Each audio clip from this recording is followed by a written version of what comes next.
Hello, everyone. We are going to do another tier list. And once again, I am shamelessly stealing this from Silver Forever.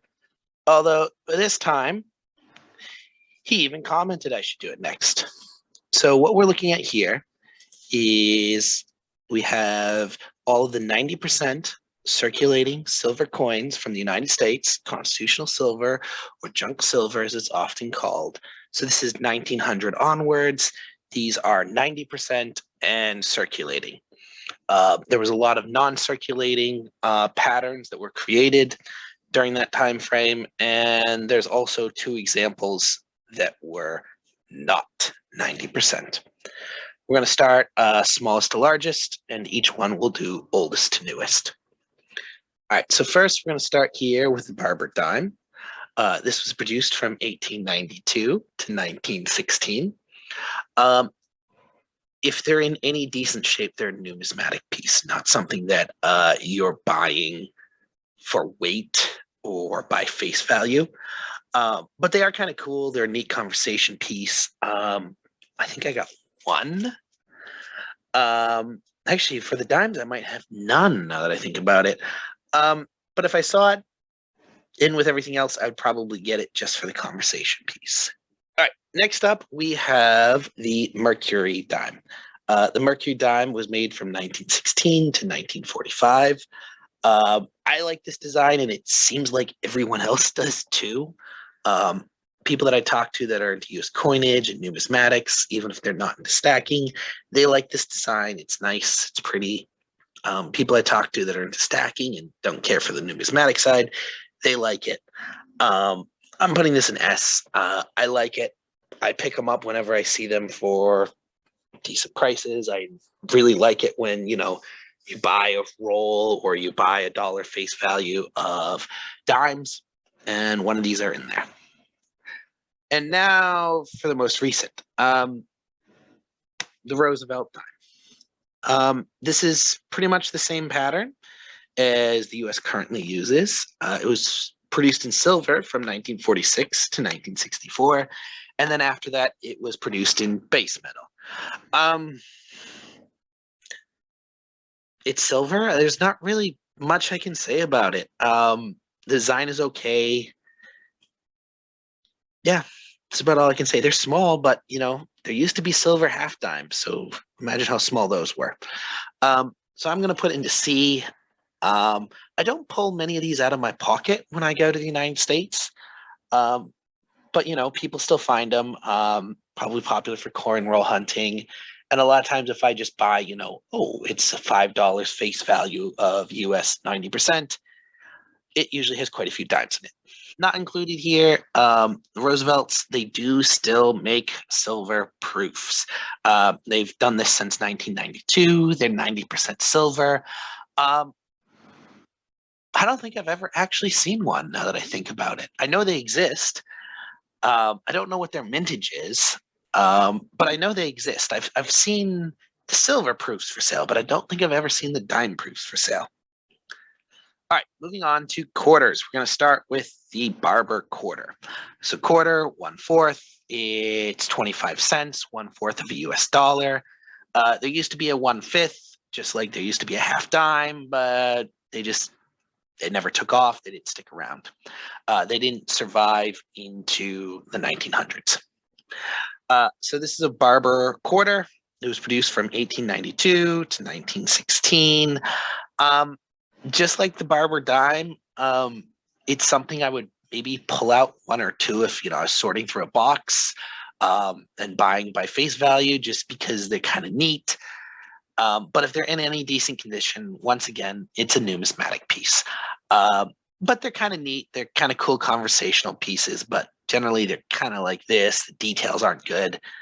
I mean, if I found one that had great details in a junk silver bin, I might pull it out just for hoping it's worth more for numismatic purposes.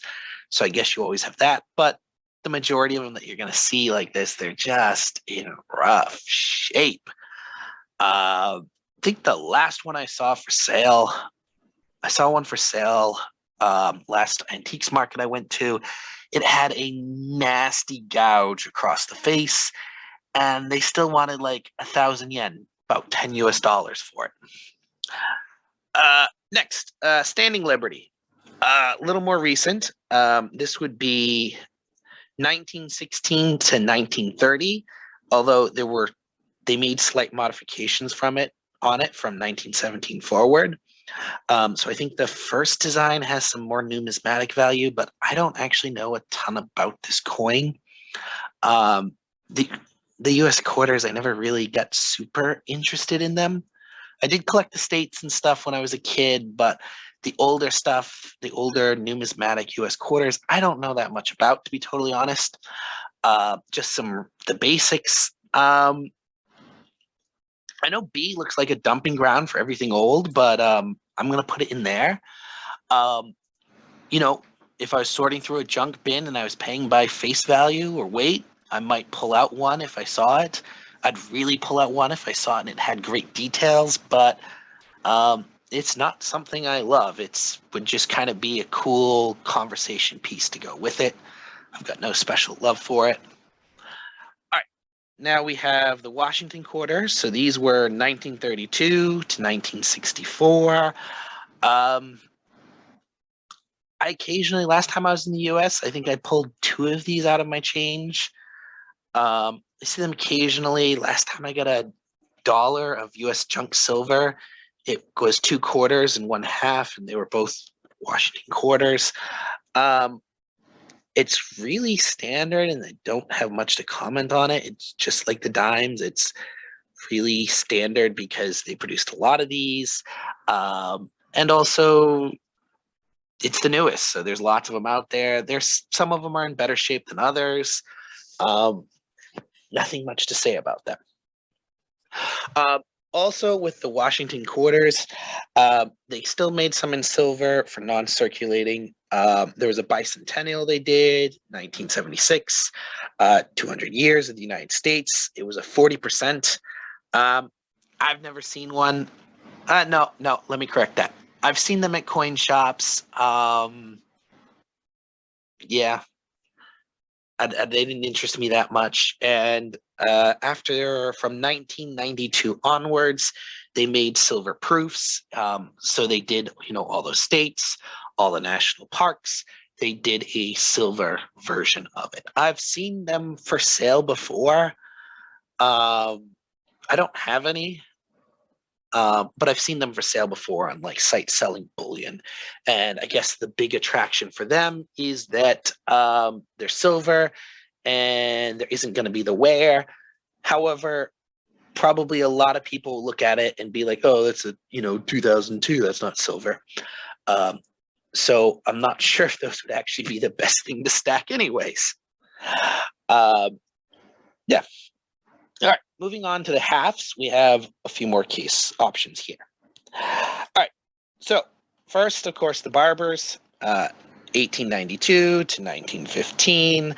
I actually don't have a Barber half at all, I don't think. Yeah, I think this is the only coin here I don't have a single example of. Now that I'm thinking about it. And for that reason, I feel like I have the dime. I feel like I have the quarter. I know I have the Standing Liberty. I feel like I don't have a Barber half.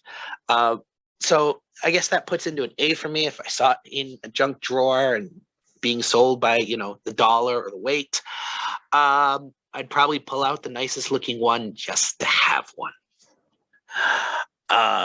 And then probably after I had one, I would probably move it down to B, but I'm going to keep it at A for now. The Walking Liberty. I actually like this one, 1916 to 1947. I like the design. I like the size of halves, and that's probably why I trend more towards putting halves up at the top.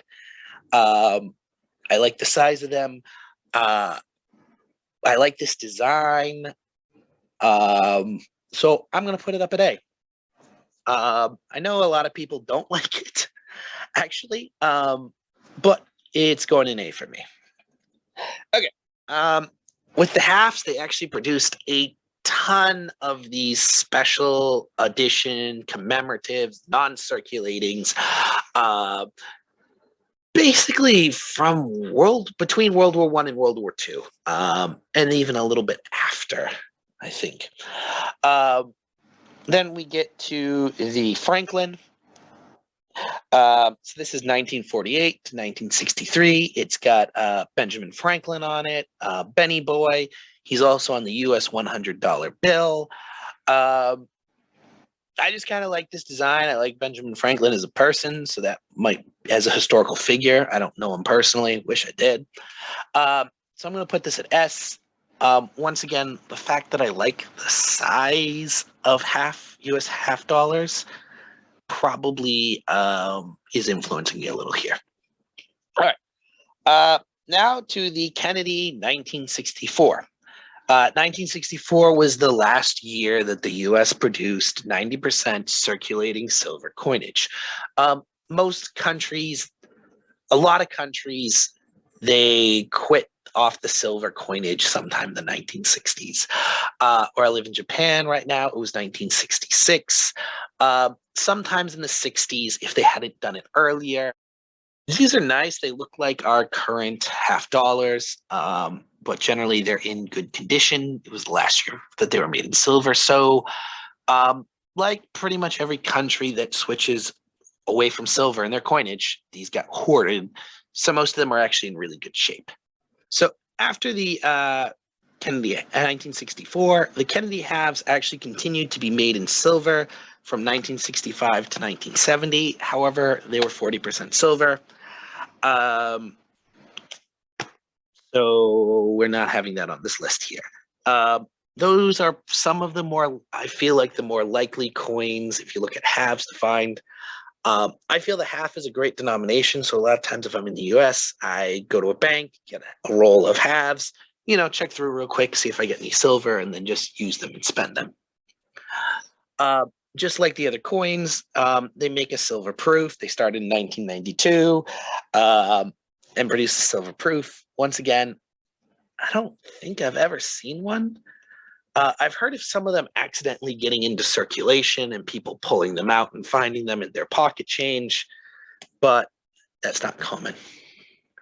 All right, so moving on to the US dollars. Unlike these other coins, the weight is not proportional, actually.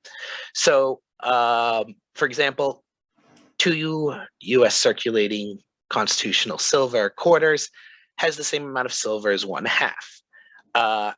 And 5 dimes has the same amount of silver as 1/2.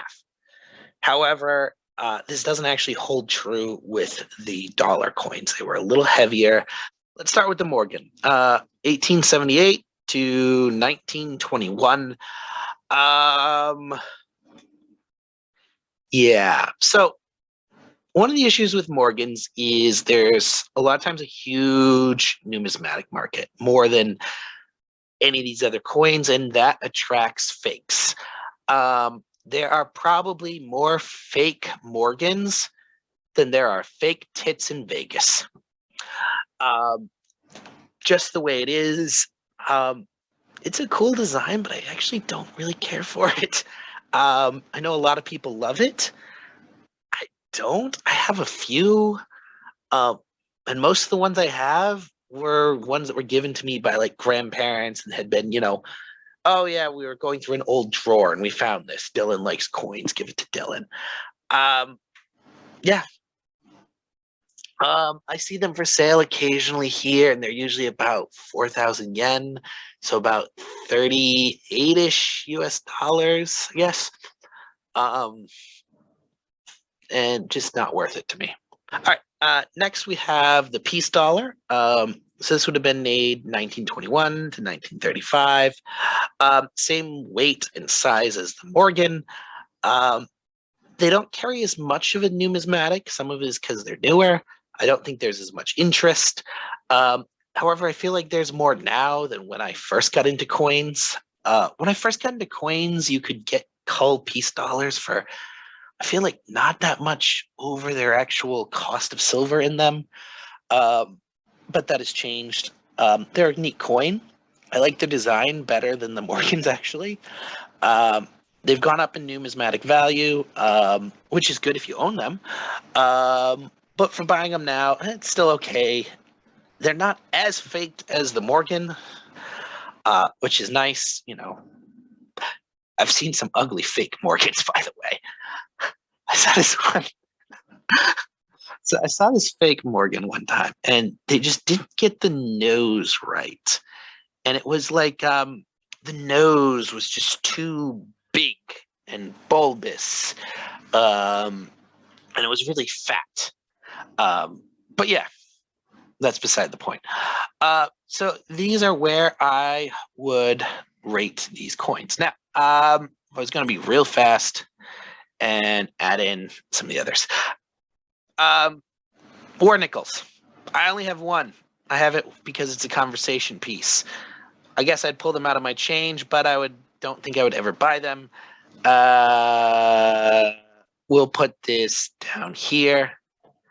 And the other one is those 1965 to 1970 40% Kennedys. I'm also putting those at D. Once again, if I find them in my change, I'll keep them. Other than that, no, thank you. Yeah, as far as the dollar coins, that is the current denomination on the U.S. Silver Eagle.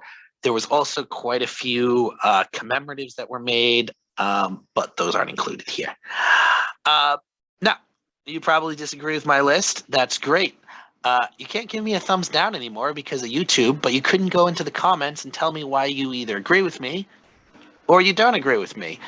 As always, thumbs up are appreciated. I hope I've earned your like and subscription. We're trying to get up to 100 subscribers, and I will see you in the next video. I always forget how to turn off the recording. Let's sing a song full of hope, full of pain. Why don't you sing along, my friend? For it's our last refrain. Forever young, ever strong, ever brave.